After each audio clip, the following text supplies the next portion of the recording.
This is The Ultimate Mind with Dr. Alok Trivedi, aka Dr. Rewire. Are you ready to unlock the full potential of your health, your wealth, and your relationships? Welcome to The Ultimate Mind, where we dive deep into the world of biohacking, metabolic health, functional well-being, and the money mindset. Each week, you're going to be hearing from enlightened conversations with thought leaders that'll give you the insights, the strategies to help you reshape your life, achieve your dreams, and of course, unlock the ultimate potential of your mind. Connect with us on the social in the links below. Hey, welcome back to another episode of the Dr. Rewire podcast. Today, you are in for a treat. I know it sounds like a cliche that you hear often enough, but it's no denying it today. The guy you have to hear from today is not only a legend in his own right, he's one of the most humble, most grateful, most authentic people and humans you'll ever meet in your life. He's a New York Times bestselling author. He's a serial entrepreneur, investor, business and life strategist. He's been awarded the Entrepreneur of the Year award by Ernest Young, top 40 under 40 entrepreneur. He's an alumnus of Bingham Young University and of Harvard University, and he's helping people and companies grow throughout the world. He works with tons of well-known leaders, but his greatest skill and the thing he loves more than anything besides doing all of this stuff is the thing he took me to do for the first time in my life, is fishing. He's an avid outdoorsman. Please help me, my guest, my friend, my mentor, please. Randy Garn. Randy, thanks for bringing me, my friend. Oh, Dr. T, it's so good to see you, man. I wish we were here in person. I know. We got to make that happen. Yeah, I know whenever I get together with you in person, it's just like I become a better human.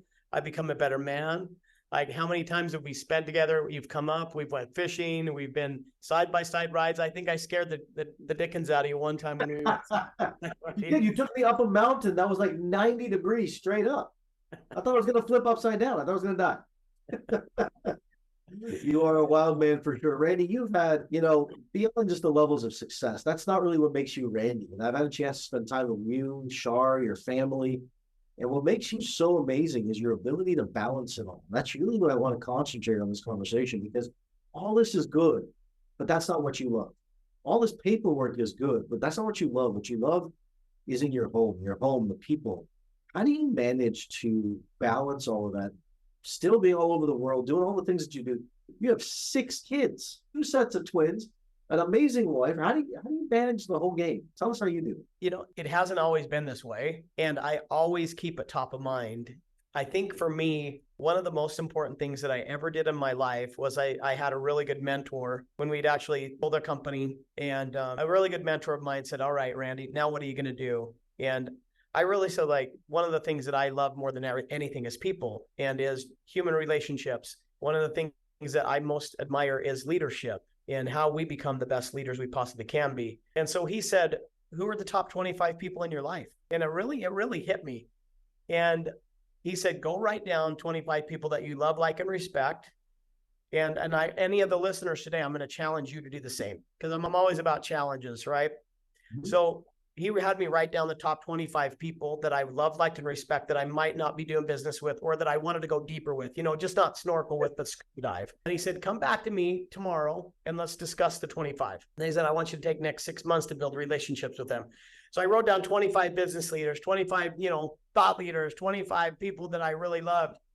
And I took it to him, and guess what he said? He said, "Randy, where is your wife on here? And where are your 6 kids on here?" He said, "I really want you to audit the time that you spend with those that matter most and that mean the most with you and for you." And honestly, at that time, it was really hard. Our business was exploding, and we just sold it. My wife had her own business and it was exploding. We just had our second set of twins. So I had 4 kids under the age of 5 years old, and it was like herding cats in my house. And so me and my wife were like 2 ships in the night. And so I made a conscious effort at that point, is that I'm going to put those that matter most at the very, very center of my life. Also understanding that we have to make sure that we're prioritizing those things. And I don't believe in work-life balance. I actually believe in work-life harmony. Like that. Which is my wife knows I'm always going to be an entrepreneur. My wife knows I'm always going to have, things that come up. My wife does understand that I might need to take a call during a family vacation, or I need to wake up early and do stuff, because that's what we do as entrepreneurs. Sure. But I do compartmentalize, and I do focus when I need to focus, and I shut things down when I get home. And so I think just really understanding that work-life harmony as an entrepreneur has made all the difference. And then I ensure that I'm spending time and I'm auditing my time with those and spending time with those that matter most. It's amazing how you do that. And what the way that you said that, the work-life harmony is so different than the idea of work-life balance. Realizing that harmony is that it's going to exist. You have to be able to dance in both, trying to be perfect in the word balance. And I love that. What do you think, like, when you were growing up, you said, hey, I wanted to go out and I want to build a company. And you shared the story, which is really cool. That's why I'm asking this. But you wanted to build a company, and your dad gave you this amazing advice. And you went out and you said, okay, I'm going to go start this thing. You started your company at a young age. Yeah. And you were working with all the big names in the industry, the thought leaders of the world. Like, where did that stem, and what was that advice that you gave? Growing up, my dad was the high school football coach for 33 years. I think he's still the most winning coach in Idaho. And I remember we would always, when we drive out to the ranch and when we'd do things, we'd always listen to Jim Rome and Dennis Waitley and Zig Ziglar and, you know, all of the greats. We got all these Nightingale Conan tapes. If you remember Nightingale Conan back in the day, yeah. One of the first ones that we listened to was The Strangest Secret by Earl Nightingale. My dad was my hero, and he still is. And, you know, he's fighting right now. He's 80, he's coming on 89 years old and still just a legend. And I remember the first time when I was going to college, I came down the stairs in our home. We had shaggy stairs, and I still remember it. I have my duffel bag with me, and I've got my books and everything. He says, "Present him down." He gives me a massive hug, and he grabs my cheeks. He's like, "Randy, I want you to remember a couple things." He said that if you don't have your own goals, somebody else will use you for theirs. That was the very first thing he said. And then the next thing he said is that always also remember that people will always be more important than things. And so those were two pieces of advice that really, really stuck with me. And so when I went to college, I started studying, and I just always wanted to be an entrepreneur. I always wanted to own my own destiny. I can create anything that anybody else can do with these two hands. That's where my greatest joy comes from, like creating my own destiny. Yeah. So you started that at a young age. I mean, you started your business in college, if I'm not mistaken, right? Yeah. Well, I mean, I had a business because again, my parents were high school teachers and we had a ranch, but you know, we were wealthy in other ways. I started a college in high school taking out the girls' trash called Buck, and I was making, between $4,000 and $5,000 a month just taking out the trash because it was cold, and we just pull up my dad's truck, and it was every Tuesday and every Thursday I take it out. I was earning an income that way. But then at that got me the entrepreneurial bug, and I'm like, dude, making money is fun. It's super fun, super easy. But I really wanted to build a company that made a massive impact and that did good by doing good. So we started when I was a junior in college, back a company that became one of the largest one-on-one coaching and training companies that were out there. We actually did all the back-end coaching and leadership training for a lot of the big thought leaders and things of the day, and grew that for about 14 years and had well over 600 employees. And it was a ton of fun. We were building a company that became one of just a great coaching, training, and education company. It was a ton of fun. So, and when you built that, you started in college, you were a young man, you had all the vigor. Now, what keeps you going today? What keeps the drive going today? You built it like you don't have to do anything more, but you still are. You're still like traveling more than I know what to do with. You're everywhere. You're working your tail off, and you're part to so many different aspects. What is that bug that keeps you going to the next level? For me, you know, it's changed. You change from creating to growing to impact. Actually to investing. And now I love investing in companies and growing companies. And I love investing my time, my energy, and resource into sitting on some boards and helping people just really scale and grow. But now you move to a state of impact. It's just like, if I can help amazing people like humongous thought leaders make a massive impact and reach the lives of millions of people in new ways that they ever thought possible, that's what gets me out of bed. And that's what gets me pumped up. And that's what helps me get going during the day. Or if we can invest in something that, you know, becomes a household name, that is a company that does good by doing good, that is what gets me more excited than anything else. I love that. And it's always doing good by being good, right? It's like, that's the reality. It's the being of who you are inside of it. You have an interesting way of looking at relationships. And we stated something, there's a formula that you have, like how you look at relationships. I'd love for you to talk about that, because you have by far got to be the most connected, most trusted individual I've ever met in my life. And you look at relationships through a different lens. Can you share that with me? Yeah, the thing that I think is important as far as relationships go, especially if there's people in here that are in hard relationships or relationships that may be strained is that there is a process in all relationships, Dr. Trevetti, that you go through, and it's a 4 stages. It's called forming, storming, norming, and performing. And so all relationships, marriages, partnerships, friendships, all go through these things. Most of them die at that second stage where it's, forming and then storming. We all go through that piece. Are we going to make this through? Are we going to make it through the hard stuff so that then we can start normalizing things? And then what I teach is that high performance stage. It's like, how can you be a high performer in relationships, in your life? And so those 4 stages, you just have to recognize that we're all going to go through them. And so part of that is that's one, and that's not my formula. That's a huge research study that's been done, but I teach it a lot and I train it a lot. People are like, I'm like, where are you at in that relationship?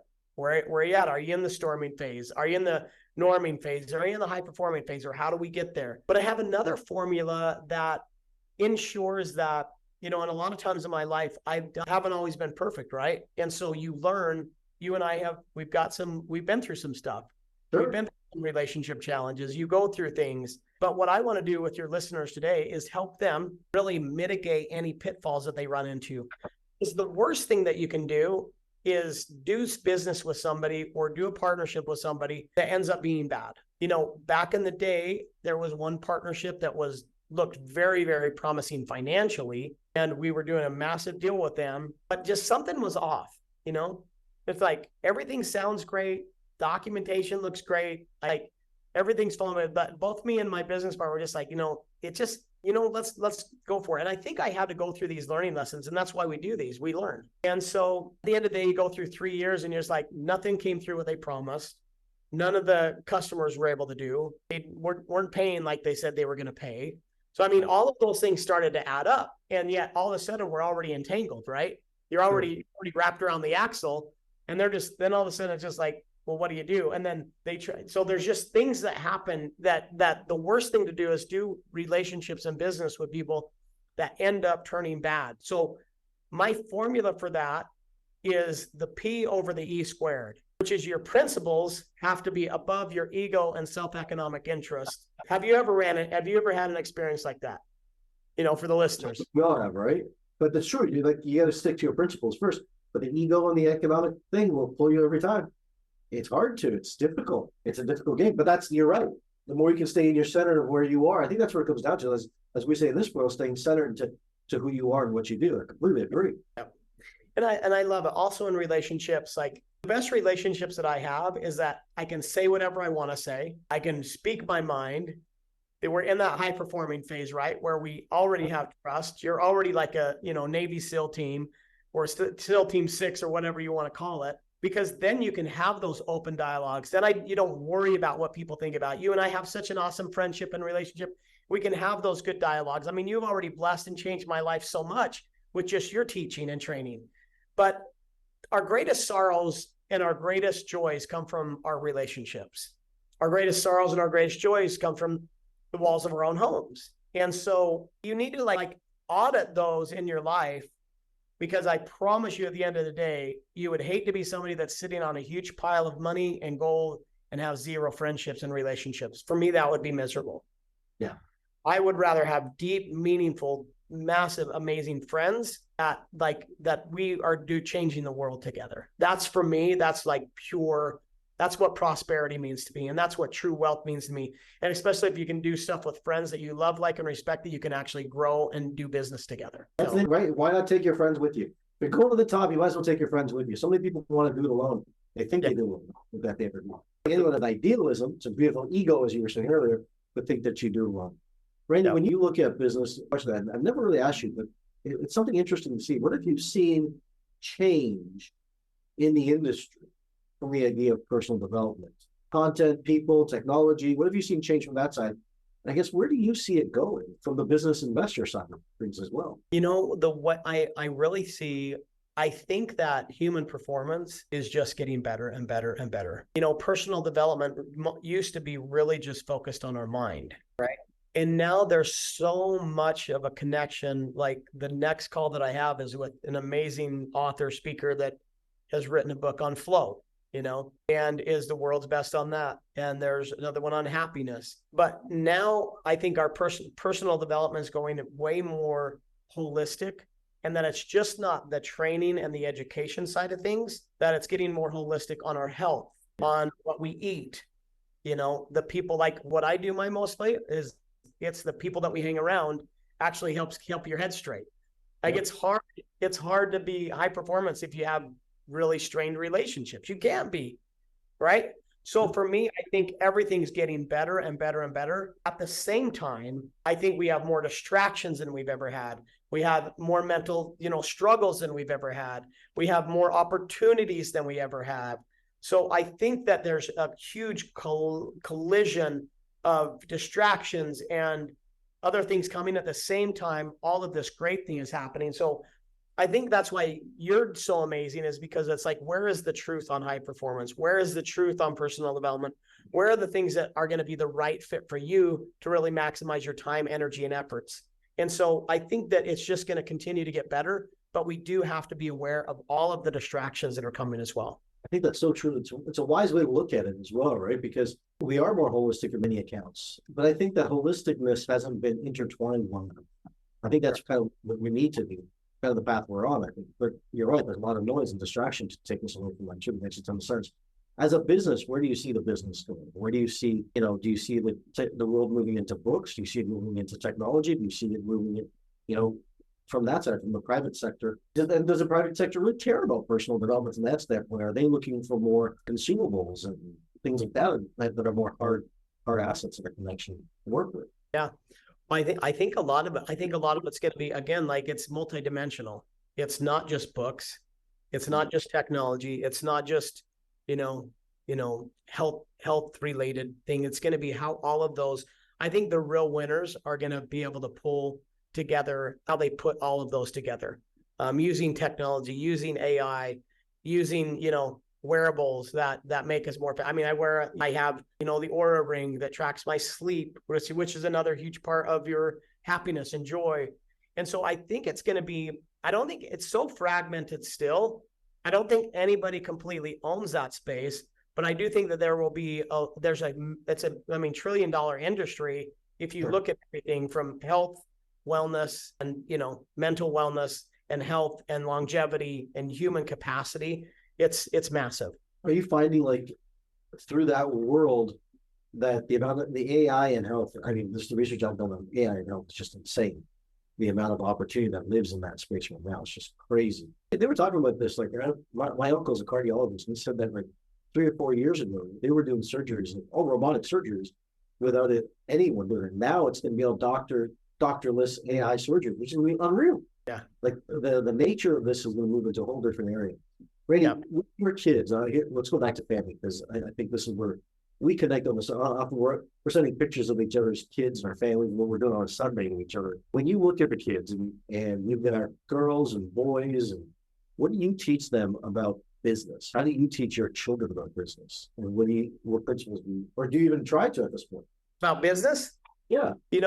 We have some really important ages, are the ages between 10 and 14 is really what they call that age of impact. And I happen to have 4 kids in that age right now. And so teaching them that, like, money isn't the root of all evil. The love of money is, right? Like teaching them that being able to create and being able to grow things and being able to have your own diversity of thought and your own thinking. I think for me with my kids, it's a good combination of teaching them business skills and leadership skills, but it's also a good combination of teaching them how to overcome fear and to have courage. Mm-hmm. Because being an entrepreneur is being able to manage fear and risk. Yeah. And so I think the world in the last, even since COVID, I think the last 3 years, and I know this for a fact, we have not done a good job at teaching our youth how to address fear and how to gain that courage muscle. And so, like, for this weekend, we went canoeing, we went whitewater rafting, we go horseback riding, we go rappelling, we go on really, really, really hard hikes. And I do stuff for my kids to help them grow their courage muscle, right? Mm-hmm. So I think helping them get their own businesses going, helping them figure out ways that they can serve, helping them find ways that they could speak at events or in church or, stand up and do certain things. That, I think, is probably the most important thing, is to help our children have courage, because then they will be better leaders and people will follow them, and they'll actually have the courage to make an impact in this world. I love that so much. Teach them to have the courage muscle. Like, that's such a unique, simple statement. That's my takeaway today, Randy. Teach them to have that courage muscle that's so powerful inside them. When you play the game of life, let's call it that, because it is a game. When you play the game of life, you are already a blessed man. You already do amazing things. You already are such an amazing leader, father in this industry, people inside that. What do you want the next 5, 10, 15, 20 years to look like for you? You know, I think for me is how can I leave a legacy? You know, as I think about my own mortality, I don't want people to say he was a good man. You know, I want people to say he was a great man and he did amazing things. So I really feel like for me, I am just getting started in a big way. I really do. I want there to be being a leader and taking risk and doing things. You're not always gonna win with some people, but it's like, how can I leave this world better? And I do think that I can make the most impact by working with leaders like yourself and working with people behind the scenes. And really, I don't need to have my name out there in lights or whatever, but I love it when people are like when people talk about you, it's like, it's not who you know, it's who knows you and what they say about you behind closed doors. That's the most important asset that you can have. That's the most important thing that you can ever have in your life. So I think for me, it's continuing to work with just amazing, amazing leaders to help them reach and impact more lives. I'm working on another book right now. I'm going to take my time on it, but it really is going to be about how we can make the most out of our lives. So I think for me, it's going to continue to work in the space of human performance and human development, and continue to invest in great people and companies in that space. I love that. Randy, I have to ask you, just because I have to ask you, favorite book? You know, I have a couple. I would say one of my all-time favorite books is by Clayton Christensen, How Will You Measure Your Life by Clayton Christensen. That for me is like a must read for everybody. One of my favorites. And he was our teacher when I was going to school. He actually taught us in church as well. Like, just an amazing thought leader, businessman. We lost him a few years ago, but that book really, really hit me. And then one, if you haven't read, is Dale Carnegie. I read it when I was 17 years old, is How to Win Friends and Influence People. Those two would be two musts for me. Favorite movie? Favorite movie? One of my favorite movies is Rudy. Yeah, it is. That's right. Yeah. Because you're Rudy. You're the real life Rudy, man. I love the underdog. I love having heart. I love having courage. Doing things. Somebody said that it couldn't be done, but I won't be one of those that will cower to that. Somebody says it can be done. It makes me want to get it done even more. Final question. Favorite football coach of all time? Favorite football coach of all time? It'd have to be my dad. Have to be my dad, just because, I mean, he has impacted me and thousands of kids that he's coached over the years to be a better man and to be better people. And, you know, I love it. And I hope my kids have the love and respect that I have for my dad. I aspire to be like him in so many ways, but I'd have to say my favorite coach of all time is my pops for sure. I love her. And I think that's one of the things that makes you so real, right, Randy? It's not just it's not just a bunch of him and han words and things like that. This is your life. And that's hopefully, if you guys were listening to me, Randy is one of the most authentic, real human beings you're going to meet in your life. And I'm honored to call him my mentor, my friend, my guide in this whole journey and this process. You've opened so many doors and helped me see the world in such a different way. And I'm so humbled and grateful to call you a friend and a mentor and just someone that I can share. And call it what you call it. Let's do life together, right? And someone that I can do life together. I want to thank you for all of your love and friendship, brother. And I want to thank you all for listening to me as well. Thanks, Dr. T. Love you, brother. And keep rocking, man. We got some good things ahead of us. We're just getting started. We're just getting started. Ladies and gentlemen, if you would like this, share this with your friends. Randy Garn, the man, the myth, the legend. He's amazing. Please go check him out at Randy Garn. You can check you on Instagram or Randy Garn. Where else can people find you, Randy? Yeah, you can just go to randygarn.com as well, or Randy Garn on Instagram as a good one as well. Awesome. Thank you again, guys. I'll see you guys next time. Hey, thanks for listening to this episode of the Ultimate Mind Podcast. Your support means the world to us. If you found value in today's conversation, be sure to rate, comment, and subscribe wherever you're listening. Ready to go deeper? Download the UltiMind app and try it for 7 days free and learn to rewire your brain every single day to take charge of your mind and live the ultimate life.